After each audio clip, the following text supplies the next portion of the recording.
नमस्कार, हमारे YouTube channel उन्मुक्त युवा विकास संगठन में आपका स्वागत है और हमारे खास कार्यक्रम हम सबकी सोच एपिसोड 2 में आपका स्वागत है। और आज का हमारा मुद्दा है बदलते भारत की। और आज हमारे साथ हमारे मेहमान हैं अभिजीत पांडे जी। बहुत बहुत स्वागत है सर आपका। अभिजीत पांडे जी, बहुत बहुत स्वागत है सर आपका। नमस्कार। सबसे पहला क्वेश्चन आपसे मेरा ये है, लॉकडाउन कोविड के बीच में जो एक नया एहसास महसूस हुआ राम मंदिर शिलान्यास को लेके, उस पर आप क्या कहना चाहेंगे? जी, ये जो फैसला आया है, इस फैसले का स्वागत होना चाहिए। और जो एक नया उत्साह 24 घंटे पहले हम लोगों ने महसूस किया पूरे भारतवर्ष में, और कोरोना लॉकडाउन इस महामारी के दौरान लोगों में जो ऊर्जा देखी गई, ये काफ़ी अच्छी बात है। देखिए अभिषेक जी, मैं आपने ये जो सवाल पूछा, इसमें थोड़ा सा एक कड़ी जोड़ना चाहता हूँ कि पांडव जो थे वो हर वर्ष यज्ञ करते थे। यज्ञ में काफ़ी खर्च होते थे। तो एक बार कृष्ण ने कहा, अर्जुन ने कृष्ण से प्रश्न किया कि माधव, हर वर्ष इतने यज्ञ होते हैं, इतने खर्च होते हैं, यदि इस खर्च को बचाया जाता तो धन कोष में वृद्धि होती, ये यज्ञ करना क्या आवश्यक है? तो श्री कृष्ण ने जवाब दिया कि देखो पार्थ, उत्सव मनाने से जीवन में उत्साह आता है। तो इस कोरोना काल में, इस महामारी के दौरान राम मंदिर का जो फैसला आया, भूमि पूजन हुई, इस क्षण को लोगों ने बहुत ही खुशीपूर्वक, बहुत उत्साह के साथ जिया। और कुछ लोग हैं जो इससे नाराज़ हैं, लेकिन कुछ लोगों को अलग लगता है, लेकिन वो दिया जलाना, वो खुशी मनाना कुछ पल के लिए कोरोना काल में, इस विषम परिस्थिति में हमें लड़ने की ताकत जरूर उससे मिल जाती है। तो जीवन में उत्सव मनाना आवश्यक होता है। उत्सव मनाने से जीवन में उत्साह आता है। तो कहीं ना कहीं इस राम मंदिर को लेके आप एक तरीके से जो एक देश में खुशी का माहौल बन रहा था, वो उत्सव के रूप में लोगों ने मनाया, हमने भी मनाया, सभी सारे भारतवासियों ने मनाया। कुछ लोग, हाँ, सब जगह कुछ लोग रहते हैं और यहाँ भी इंडिया में भी कुछ लोग हैं, भारत में भी कुछ लोग हैं जिनको ये चीज़ अच्छा नहीं लगता है। हो सकता है राजनीतिक कारण से अच्छा नहीं लगता, हो सकता है उनको अच्छा लगता हो, लेकिन कभी वो विरोध कर रहे हों तो आज वो उस चीज़ को जाहिर नहीं कर रहे हैं, लेकिन हर कोई आज खुश था। सर, इस बीच में हम बिहार की बात करते हैं, क्योंकि बिहार में जो है काफ़ी लोग चढ़ बढ़ के राम मंदिर के नाम पे, शिलान्यास के नाम पे खुशियाँ मनाई, पटाखे फूटे, घर घर दिवालियाँ मनाई गई, रोड पे रंगोलियाँ बनाई गई, पटाखे लगाए गए, ये सारी चीज़ें हैं। लेकिन एक और बिहार के लिए बड़ी चीज़ थी हमारे बीच, जो है बाढ़ की स्थिति। बाढ़ बहुत भयावह रूप यहाँ ले चुका है, काफ़ी लोग बेघर हो चुके हैं। और कहीं ऐसा तो नहीं लगता कि सरकार जो भी व्यवस्था करी है, चाहे की है, वो पर्याप्त नहीं है? जी हाँ, बिल्कुल।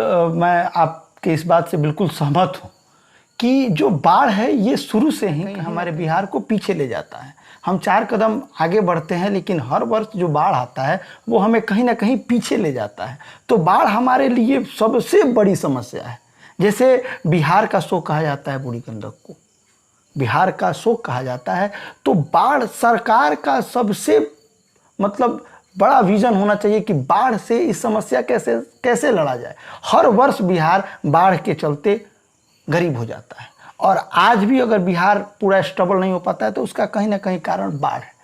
तो एक और बात मैं आपसे कहना चाहूँगा कि बाढ़ समस्या है, बिल्कुल। आज 22 जिले जो हैं बाढ़ से प्रभावित हैं, लगभग 59 लाख लोग प्रभावित हैं, और स्थिति बहुत ही भयावह है, बहुत ही भयावह है।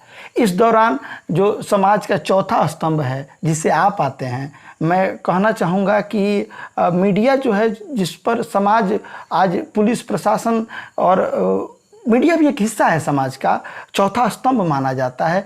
तो जो समस्या है समाज की, मीडिया को कहीं ना कहीं उसको उजागर करना चाहिए। बाढ़ की स्थिति कहाँ क्या है, कहाँ कितना दिक्कत हो रहा है, उसको दिखाना चाहिए।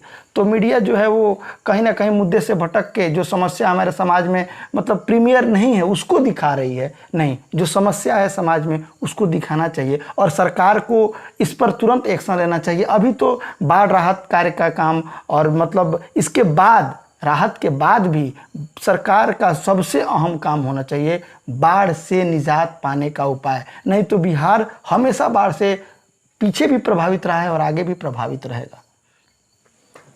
लगता है आप मीडिया से बहुत नाराज हैं। कोई नहीं, बात बिल्कुल कुछ बिल्कुल नहीं। मीडिया चौथा स्तंभ होता है, मीडिया चौथा स्तंभ रहेगा हमेशा, आईने की तरफ हमेशा रहता है, लेकिन जहां तक मीडिया की नज़र जाती है वहां तक लोगों को दिखाया जाता है और बताया जाता है कि यहाँ पे ये समस्याएं हैं। जी। कुछ चीज़ें छूट जाती हैं, कुछ चीज़ें वहाँ मीडिया नहीं पहुँच पाते हैं या रिपोर्टर्स वहाँ नहीं पहुँच पाते हैं, तो सारी चीज़ें कुछ रह जाती हैं। लेकिन सर इसके कोविड की बात करें, बिहार में बाढ़ की बात करें, कोविड भी बहुत भयावह स्थिति पे है, तो कोविड के ऊपर भी बहुत सारे डिबेट हुए, बहुत सारे चैनल्स लेके आए, हम लोग भी बात कर रहे हैं। सर लोगों को कितनी राहत मिल रही है सरकार की तरफ से कोविड के नाम पे? कोरोना काल को लगभग 6 महीना होने को है, मार्च से लेकर जुलाई तक।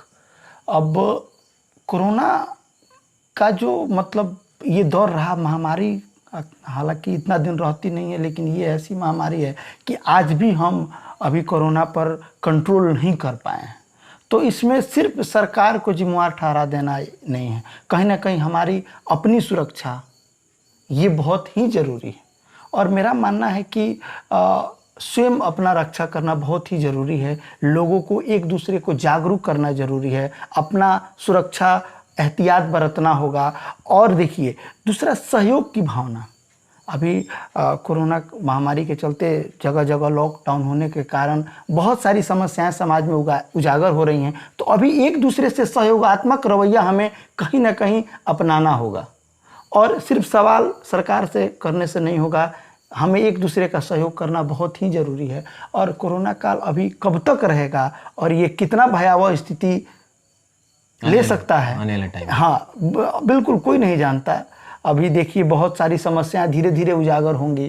तो मेरा मानना है कि अब हमें आत्मनिर्भर, जो प्रधानमंत्री जी ने कहा, आत्मनिर्भर बनने के साथ साथ हमें अब कहीं ना कहीं एक मतलब टाइम का, समय को समझते हुए, खुद को सुरक्षा रखते हुए स्टेबल करना होगा।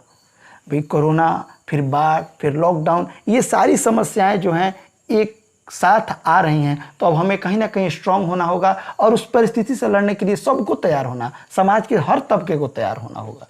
कहीं ऐसा नहीं लगता कि 6 महीने काफ़ी लंबा टाइम होता है लॉकडाउन को, और कोरोना इतनी बड़ी महामारी है। जी। लोग अब इससे उब चुके हैं और लापरवाही बरतने शुरू कर चुके हैं। क्या ये भी बहुत बड़ा फैक्टर नहीं होगा आने वाले टाइम में? मेरा एक अपना विचार है अभिषेक जी, जो मैं आपसे साझा करना चाहता हूँ। जो लॉकडाउन मार्च के दौरान लगा था, अचानक तुरंत लॉकडाउन लगा, मैं एक छोटी सी जानकारी आपसे साझा करना चाहूँगा। बांग्लादेश एक बहुत ही छोटा देश है और उसमें लॉकडाउन लगाने के लिए थोड़े दिन का टाइम लिया गया था, उसके बाद लॉकडाउन। तो जो लॉकडाउन, ये मेरे अपने विचार हैं कि जो लॉकडाउन हमारे यहाँ शुरू में मार्च अप्रैल में लगाया गया, वो लॉकडाउन थोड़ा टाइम लेकर के और थोड़ा छूट दे के लगाना चाहिए था।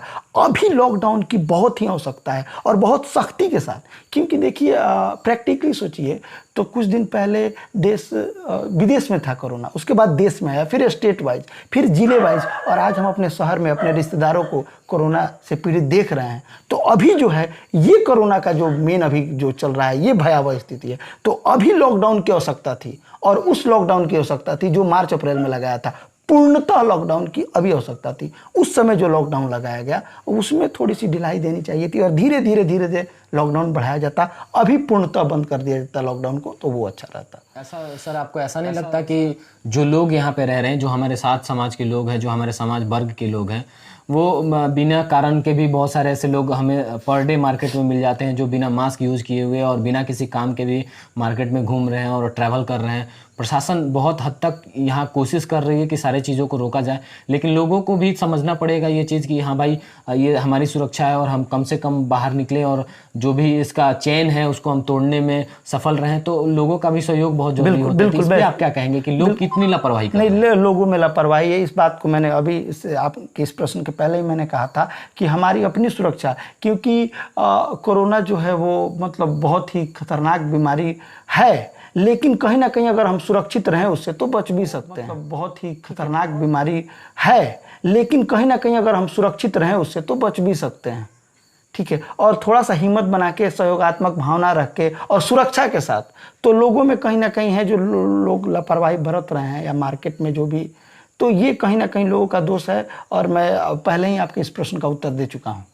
सारी बातें सुनने के बाद ये लग रहा है कि लोग की लापरवाही जो है लोग के ऊपर ही भारी पड़ रही है और हमारे समाज के ऊपर भारी पड़ रही है, हम सब पे भारी पड़ रही है। लोगों को ये चीज़ समझना पड़ेगा कि नहीं भाई, लॉकडाउन जो है सरकार बहुत सोच समझ के लगाई हुई है और इसका हमें पालन करना चाहिए, तहे दिल से पालन करना चाहिए, सच्चे मन से पालन करना चाहिए। अगर इसके ऊपर कोई लापरवाही कर रहा है तो उसको समझाना चाहिए, ये हमारा दायित्व बनता है। अगर आप हमारी बातें सुन रहे हैं तो हमारे जो आने वाला फ्यूचर है उसकी गंभीरता को समझते हुए कम से कम आप बाहर निकले, घर में रहें, सुरक्षित रहें, लोगों को सुरक्षित रखें, खुद भी सुरक्षित रहें, समाज को सुरक्षित रखें, ताकि इस महामारी से जल्दी निकल के हम अपने पुराने दिनचर्या की तरफ लौट सके। यही शुभकामना करते हैं और तरफ लौट सके, यही शुभकामना करते हैं और यही आपसे कामना करते हैं। तब तक के लिए नमस्कार, धन्यवाद। फिर नए एपिसोड के साथ आपसे मिलेंगे। नमस्कार।